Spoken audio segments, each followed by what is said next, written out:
Você consegue imaginar uma igreja onde não é pregado e ensinado o Evangelho de Jesus Cristo? Pois é, o reformador Martinho Lutero também não podia conceber algo desse tipo. Vamos ver o que ele afirma em uma de suas mais famosas teses do ano de 1517.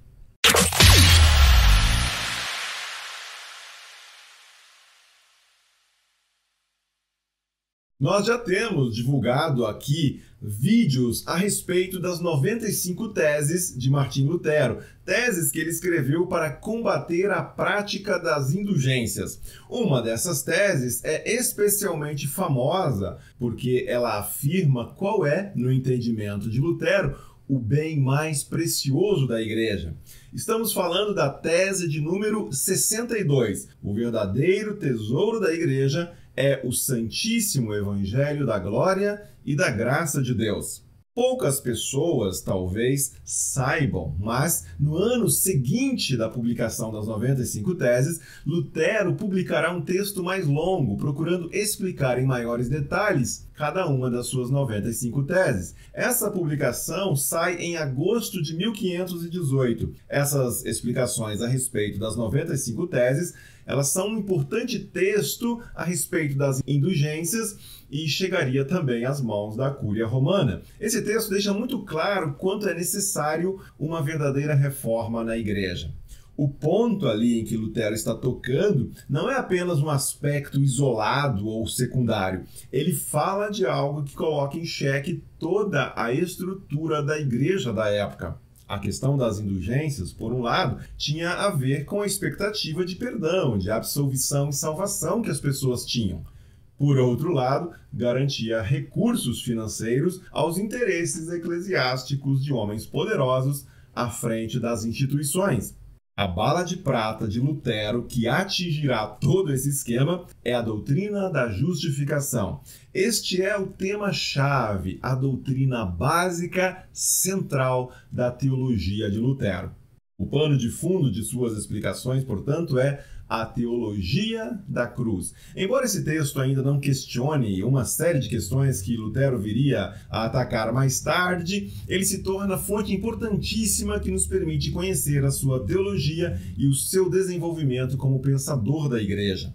Nesse escrito, Lutero procura explicar, então, as 95 teses. Daí nós gostaríamos de destacar uma tese em especial, como nós já dissemos, a tese de número 62. Ali, o reformador afirma aquele que, no seu entendimento, é o verdadeiro e mais precioso tesouro da igreja.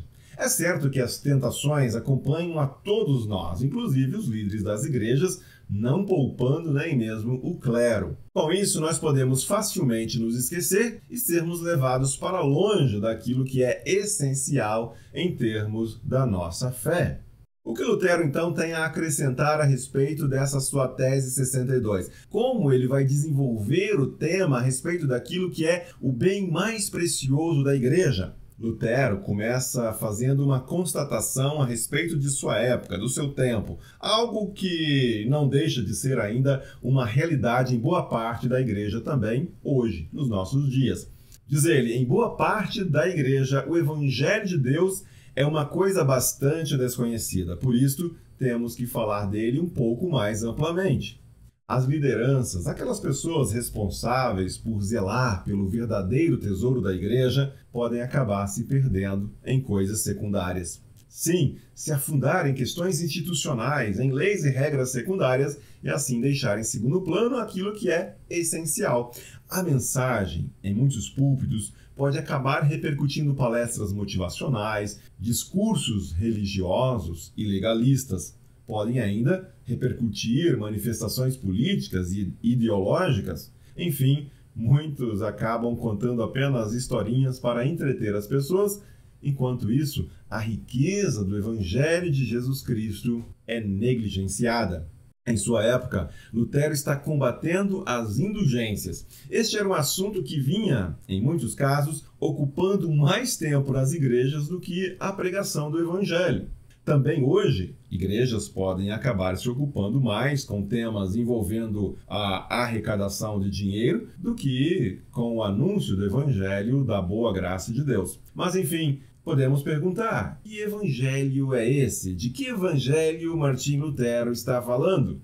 Qual é a base que permite Martim Lutero falar que o evangelho é um tesouro precioso, o mais precioso que a igreja possui? No processo de desenvolvimento de sua teologia, Lutero vai sendo cada vez mais convencido de que a base para o conhecimento de Deus é a Escritura. Negligenciar as Escrituras, ignorar o texto bíblico, é certamente o meio mais seguro de perder de vista o tesouro do Evangelho. Longe das Escrituras, pode-se cair na armadilha que nos leva a nos ocuparmos com milhares de outras coisas que nada mais são do que palha, coisas secundárias, quando não totalmente inúteis. Que bem precioso é esse?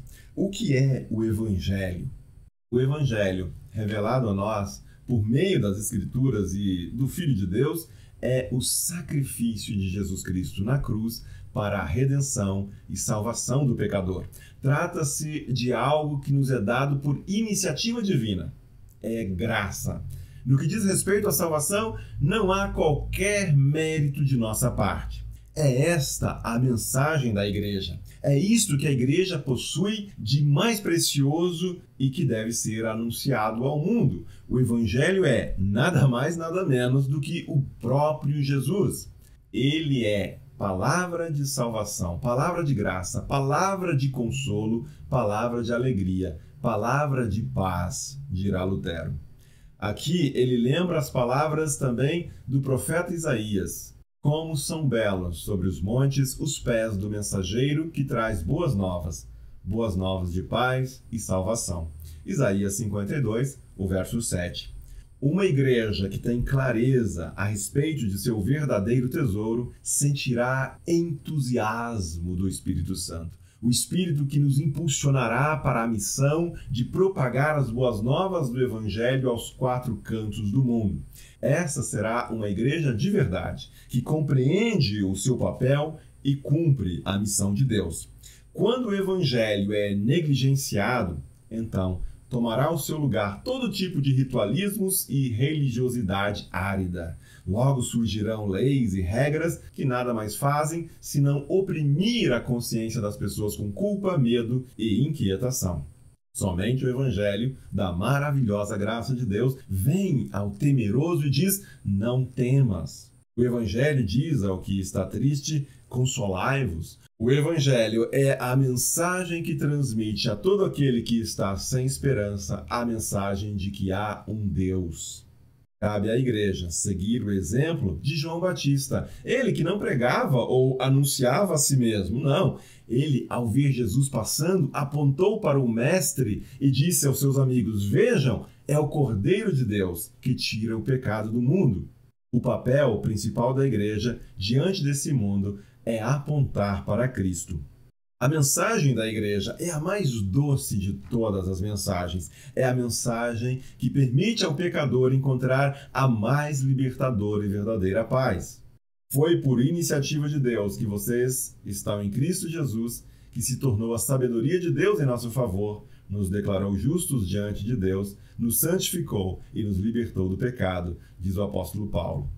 Somente o Evangelho é capaz de nos transmitir justiça, santificação, sabedoria, redenção.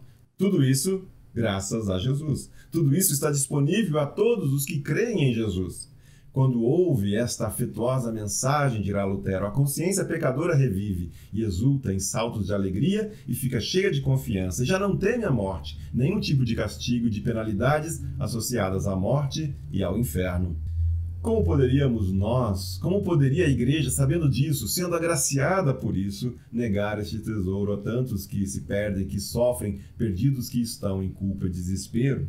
Não há meio mais seguro e certo de a igreja glorificar a Deus que não seja por meio do seu mais valioso tesouro, o Evangelho de Jesus Cristo. Não se trata do que nós podemos ou devemos fazer, mas daquilo que Jesus Cristo já fez por nós. Não se trata de leis e obrigações religiosas que nós devemos observar, mas da graça que revela que Deus já agiu em nosso favor. Não se trata de agradar a Deus, mas que em Cristo Deus já se agradou de nós. A obra da salvação não é algo pelo qual eu preciso me fatigar. Afinal, Cristo já cumpriu tudo o que era necessário para a minha redenção. Sem nada poder oferecer a Cristo para me tornar agradável aos olhos de Deus, sou apresentado a Ele completamente limpo, sem culpa, sem motivos de acusação. Isso é possível tão somente porque Ele assim o decidiu, agindo e doando-se na cruz para que eu pudesse ser liberto. O que poderia ser mais precioso, mais esplêndido, mais libertador para um ser humano caído em sua miséria, culpa e pecado, do que a mensagem a respeito desse gesto gracioso de Deus? Lutero, ele lutou consigo mesmo em busca de aceitação, na busca desse perdão de Deus. E quando ele finalmente encontrou a resposta no Evangelho, nada o impediu de manifestar diante do mundo aquilo que o havia transformado. E é assim que Deus sempre permitiu transformação neste mundo. Ele faz transformando pessoas. É isso, que Deus abençoe você e seja você uma bênção.